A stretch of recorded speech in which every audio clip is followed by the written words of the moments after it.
हम लोग क्लास 12 के केमिस्ट्री एक्सरसाइज 2 स्टडी करने जा रहे हैं, जिस एक्सरसाइज का नाम है सॉल्यूशन।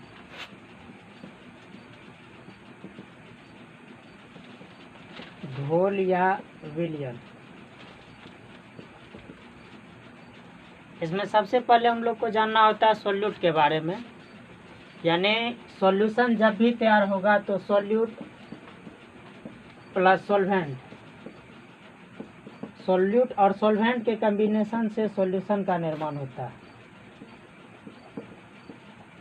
सॉल्यूट और सॉल्वेंट के कॉम्बिनेशन से सॉल्यूशन का निर्माण होता है, जिसमें अब सबसे पहले हम लोग को जानकारी लेना है सॉल्यूट का। आखिर सॉल्यूट है क्या?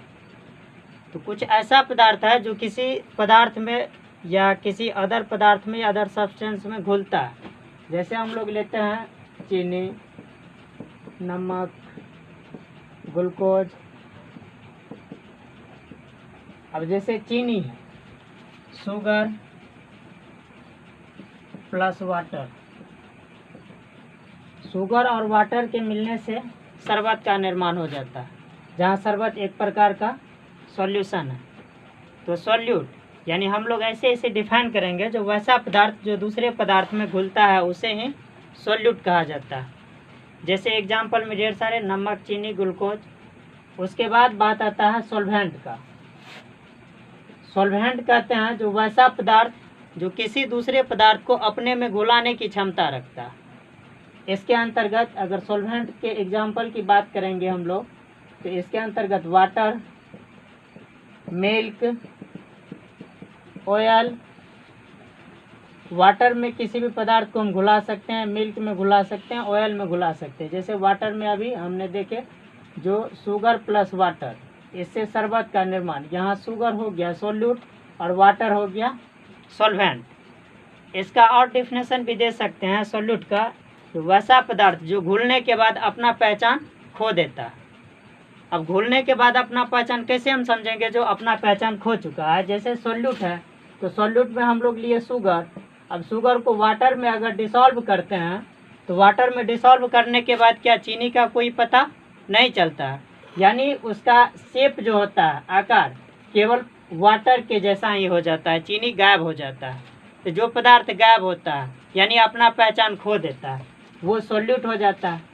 और जो अपने पहचान को हमेशा बनाए रखता है, दूसरा पदार्थ घुलने के बावजूद भी वो अपने पहचान को बनाए रखता है। जैसे दूध में चीनी या दूध में नमक या कोई भी पदार्थ अगर डिसॉल्व करते हैं, तो उस स्थिति में दूध का आकार दूध के समान ही रहता है। डिसॉल्व होने के बाद भी इसका पता तभी लगा सकते हैं जब इसे किसी न किसी तरह से दूसरा प्रयोग से जांच करेंगे, जैसे खा करके, यानी उसका स्वाद ले करके ही पता कर सकते हैं। उसके बाद बात आता है सॉल्यूशन। तो हम लोग देखें अभी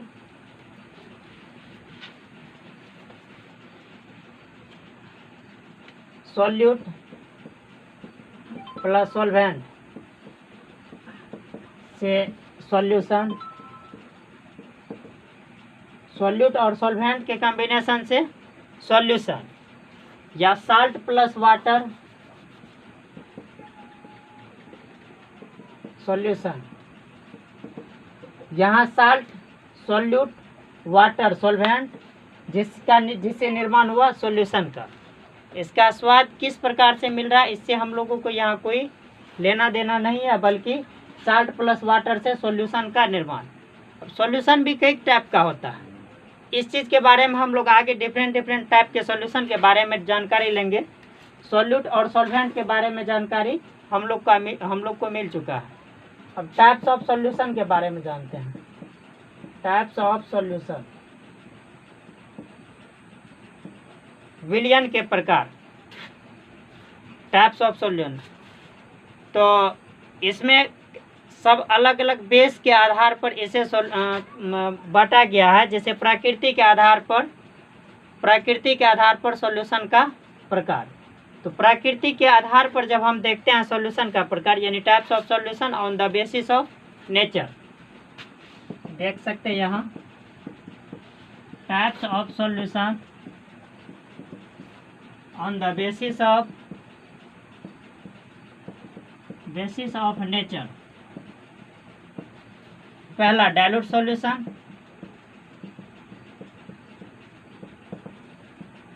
और दूसरा इनडाइल्यूट सॉल्यूशन होता है। या सबसे पहले डाइल्यूट सॉल्यूशन के बारे में पहले हम लोग जान लेते हैं, जो डाइल्यूट सॉल्यूशन क्या है। तो डाइल्यूट सॉल्यूशन किसे कहेंगे? डाइल्यूट सॉल्यूशन उसे कहा जाता है जैसे वसा सॉल्यूशन जिसमें सॉल्यूट की मात्रा कम हो, उसे डाइल्यूट सॉल्यूशन कहा जाता है। सॉल्वेंट की मात्रा से सॉल्यूट की मात्रा कम होगा। जैसे एक एग्जांपल लेते हैं, अगर 2 kg हमने चीनी लिए तो इसमें 2 kg से अधिक हमेशा वाटर लेना होगा। जैसे यहाँ 5 लीटर हम वाटर लिए, तो इसके अपेक्षा 5 लीटर ये सॉल्वेंट के अपेक्षा सॉल्यूट की मात्रा हमेशा कम होनी चाहिए, उसे कहते हैं डाइल्यूट सॉल्यूशन। दूसरा होता है डाइल्यूट सॉल्यूशन के बाद आइडियल सॉल्यूशन, या इसी का नाम होता है कॉन्सनट्रेट सॉल्यूशन, या नॉन आइडियल सॉल्यूशन भी बोलते हैं।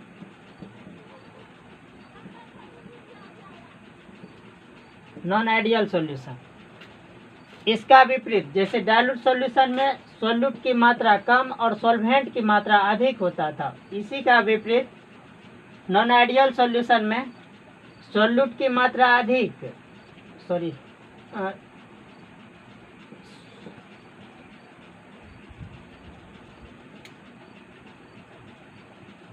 एक मिनट, नॉन आइडियल सॉल्यूशन में सॉल्वेंट की मात्रा सॉल्वेंट की मात्रा कम और सॉल्यूट की मात्रा अधिक। जैसे यहाँ 5 kg अगर यहाँ हम लोग लिए सॉल्वेंट,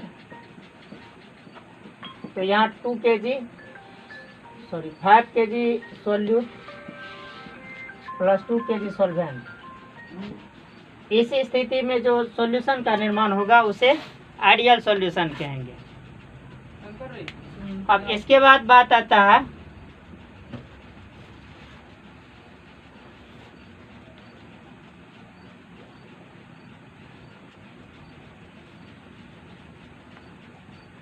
टाइप्स ऑफ सॉल्यूशन में, टाइप्स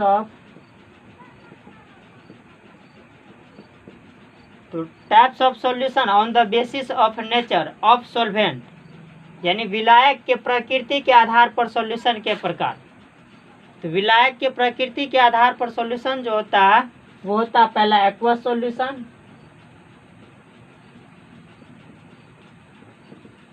और दूसरा नॉन एक्वस सॉल्यूशन।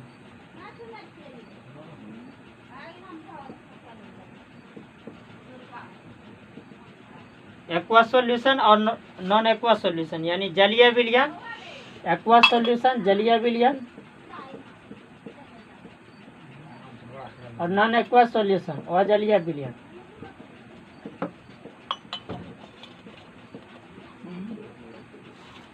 अब एक्वस सॉल्यूशन किसे कहते हैं? एक्वस सॉल्यूशन उसे कहा जाता है, यानी वैसा सॉल्यूशन जिसमें सॉल्वेंट के रूप में वाटर प्रेजेंट हो।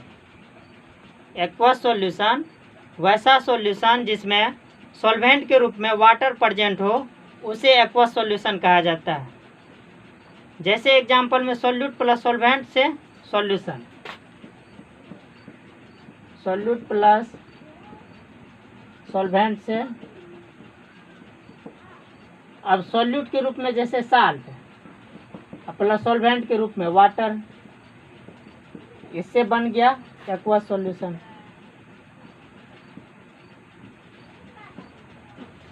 सॉल्यूट के रूप में साल्ट और सॉल्वेंट के रूप में वाटर, जिससे निर्माण हुआ एक्वस सॉल्यूशन। उसके बाद बात आता है नॉन एक्वस सॉल्यूशन, यानी वैसा सॉल्यूशन जिसमें सॉल्वेंट के रूप में वाटर नहीं हो, उसे नॉन एक्वस सॉल्यूशन कहते हैं। तो वाटर को छोड़ करके बाकी कोई भी सॉल्वेंट हो सकता है। जैसे मिल्क लेते हैं तो सॉल्यूट प्लस सॉल्वेंट से सॉल्यूशन तो बनेगा, लेकिन यहाँ सुक्रोज प्लस मिल्क ले लेते हैं। अब सुक्रोज प्लस मिल्क से किसका निर्माण हो गया? नॉन एक्वस सॉल्यूशन का। उसके बाद बात आता है types of solution on the basis of component. Types of solution on the basis of component, types of solution on the basis of component, इस चीज के बारे में जानते हैं। यानी अवयवी घटक के आधार पर सॉल्यूशन का प्रकार। अवयवी घटक के आधार पर सॉल्यूशन कितने प्रकार के होते हैं? तो अवयवी घटक के आधार पर सॉल्यूशन कई प्रकार का होता है, जैसे बाइनरी सॉल्यूशन,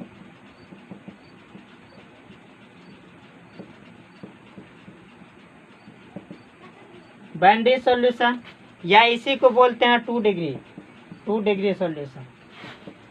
उसके बाद टर्शियरी,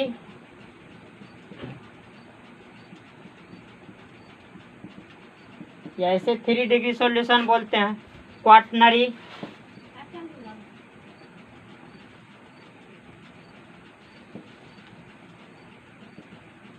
या 4 डिग्री सॉल्यूशन बोलते हैं।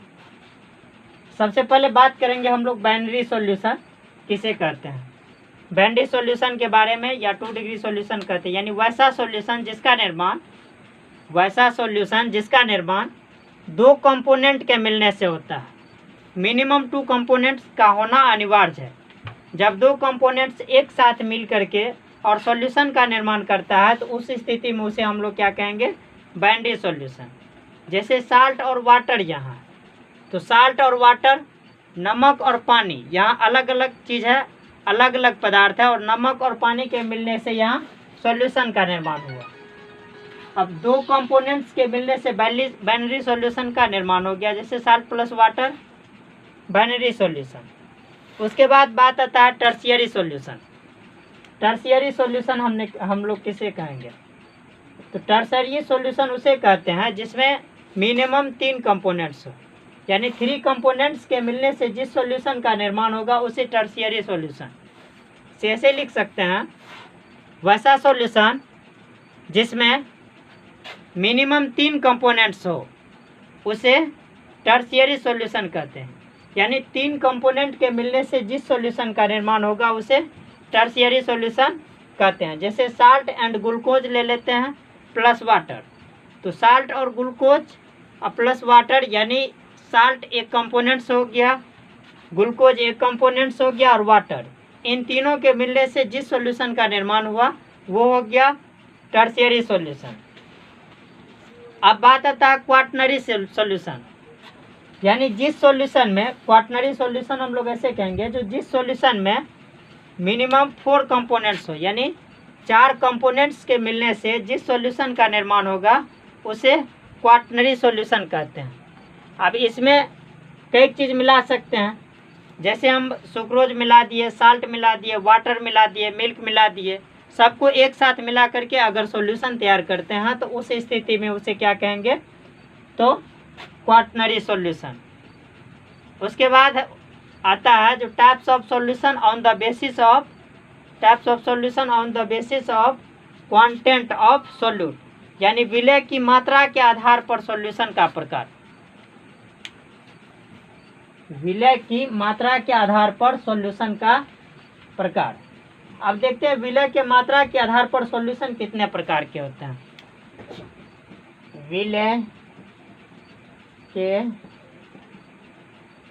विलय की मात्रा के आधार पर सॉल्यूशन का प्रकार। विलय की मात्रा के आधार पर सॉल्यूशन का प्रकार हम लोग देखेंगे जो कौन कौन सा प्रकार होता है। जैसे होता है पहला नॉर्मल सॉल्यूशन, नॉर्मल। दूसरा होता है मोलर सॉल्यूशन,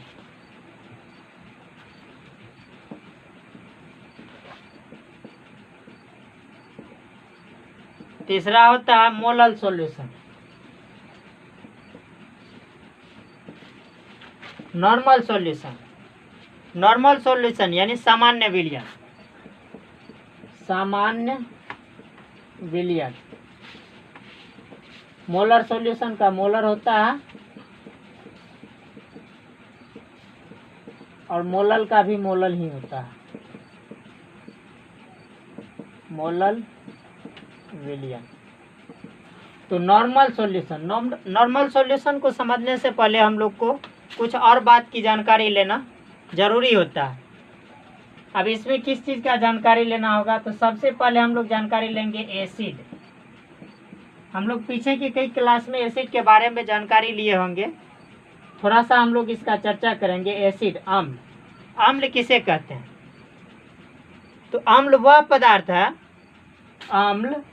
पदार्थ है जो जल में घुलकर हाइड्रोजन आयन क्या है? H+, हाइड्रोजन आयन H+ देता है, उसे अम्ल कहते हैं। यानी वैसा पदार्थ जिसमें H+ आयन प्रेजेंट हो, वैसा पदार्थ जिसमें H+ आयन प्रेजेंट हो उसे एसिड कहते हैं। समझ में आ गया होगा एसिड किसे कहते हैं? वैसा पदार्थ जिसमें H+ आयन प्रेजेंट हो उसे एसिड कहते हैं। जैसे एक एग्जांपल लेते हैं अम्ल का, ये HCl है, यहाँ हाइड्रोजन और क्लोरीन के मिलने से HCl हाइड्रोक्लोराइड अम्ल का निर्माण हुआ। तो हाइड्रोक्लोराइड हाइड्रोजन और क्लोरीन के मिलने से, इसे जब हम लोग क्या करते हैं, या आयन में तोड़ देंगे तो H+ Cl-, यानी हाइड्रोजन क्लोराइड में H+ आयन प्रेजेंट है। इसका मतलब HCl क्या है? एक प्रकार का अम्ल है। जैसे HNO3, हाइड्रोजन नाइट्रेट या नाइट्रिक एसिड। HNO3 का नाम नाइट्रिक एसिड, रासायनिक नाम बोल सकते हैं, या अम्ल के रूप में इसे नाइट्रिक एसिड कहा जाता है।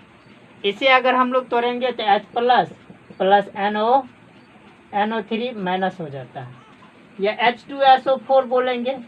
H2SO4 यह सल्फ्यूरिक एसिड है।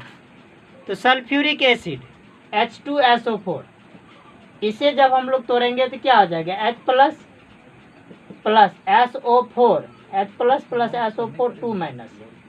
हम लोग को पता होगा SO4 की वैलेंसी 2, जिसके कारण और हाइड्रोजन की वैलेंसी 1, इसलिए H2SO4 होता है, जो आयन में टूट करके H+ और SO4। अभी हम लोग 3 एग्जाम्पल लिए, HCl, HNO3 और H2SO4। तीनों में देख रहे हैं जो H+ आयन प्रेजेंट है। इसका मतलब HCl, HNO3 और H2SO4 ये सभी अम्ल है। अब जैसे बात आता है, जो अगर अम्ल है तो इसका प्रत्येक अम्ल का इक्विवेलेंट वेट होता है।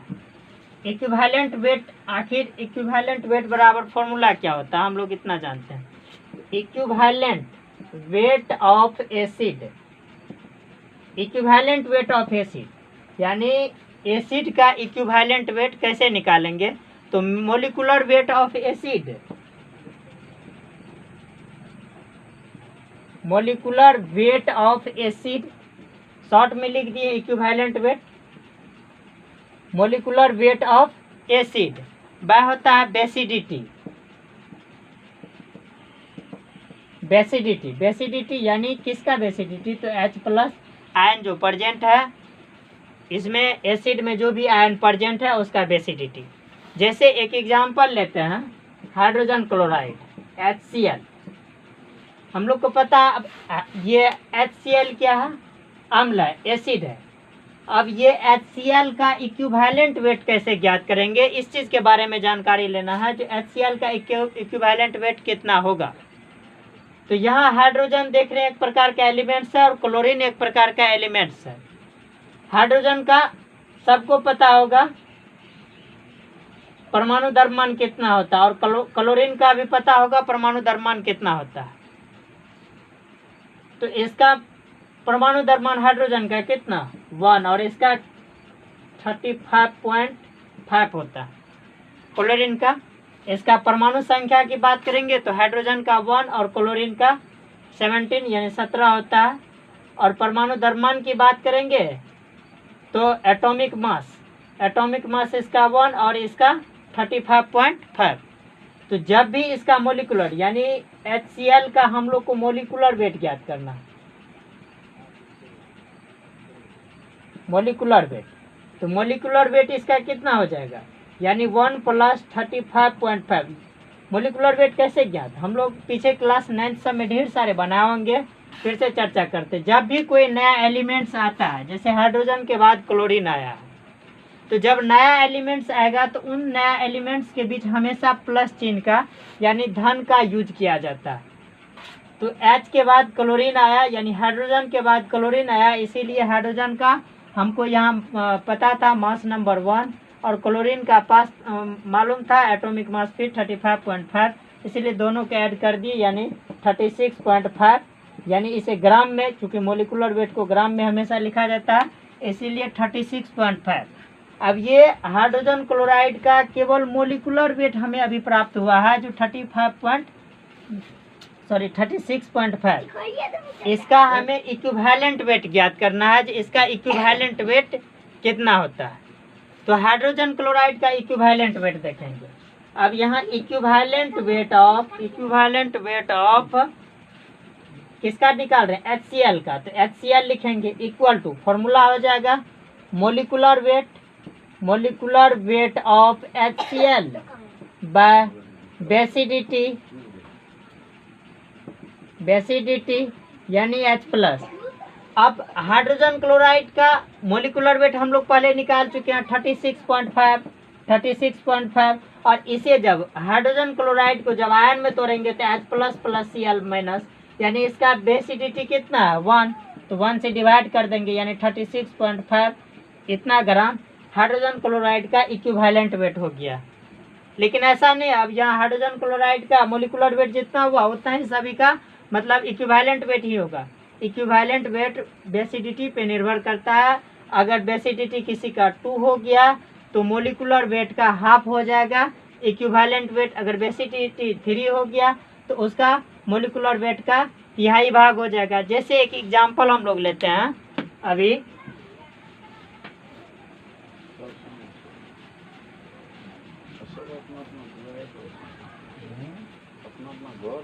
हम लोग देख